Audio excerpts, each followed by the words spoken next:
In the category of events you don't encounter all that often in life is the question of what do you do when you face an adult elephant blocking your road? Well, on today's episode of Better Preparedness, we're going to look at that. This was about a year ago in Pilanesberg. It's a national park about an hour and a half from Pretoria, South Africa. And I was out for a solo game drive. Now, the family was back at the lodge where we're staying at. I was coming down the road, and suddenly, around a corner, was this adult elephant. This elephant was pretty content, I have to say, just hanging out, eating, the branches from some bushes, from a tree, the tall grasses. It was middle of the day, and this is November, so quite hot, and as you can tell, no green grasses, so this is definitely the dry season.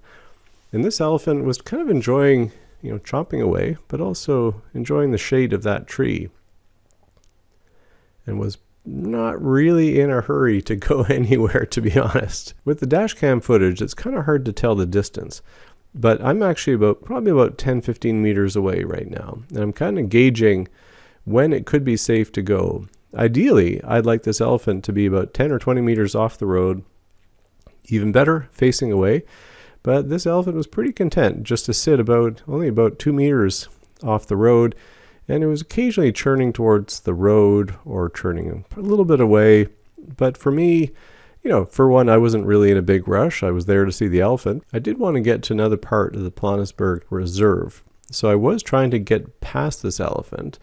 And, sometimes you're in a bit more of a rush, but you're still there to appreciate these elephants and their magnificent beauty. You don't know if it's irritated to begin with, but you also don't want to honk.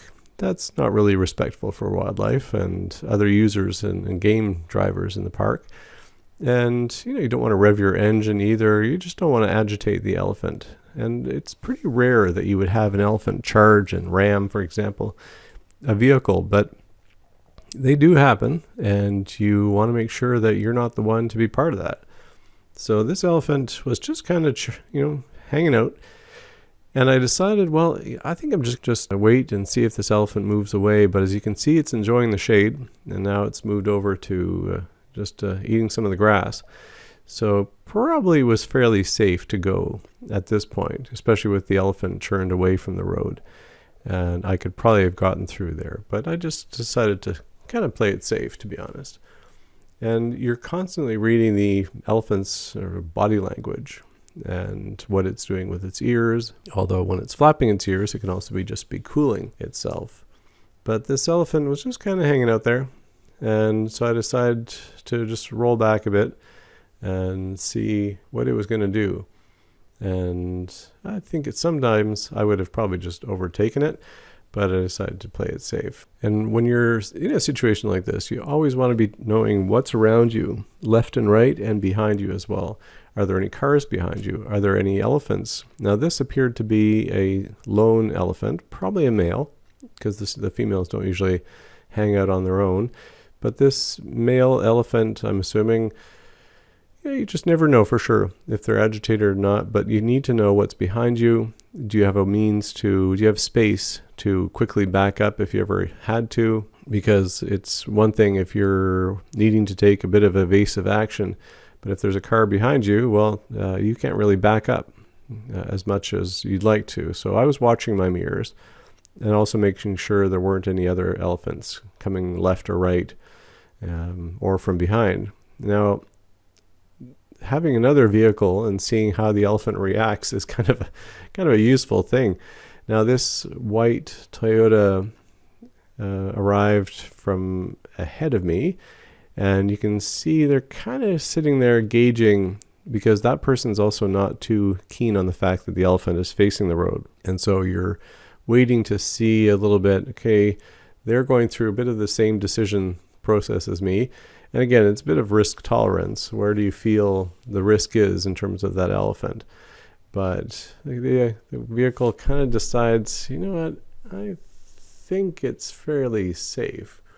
I think I'm just going to go for it and see what happens. So I'd left a lot of room on my left, and you make sure that vehicle, if it has to accelerate through there because the elephant is suddenly coming towards it, you need to make sure that that vehicle coming towards you has the clearance.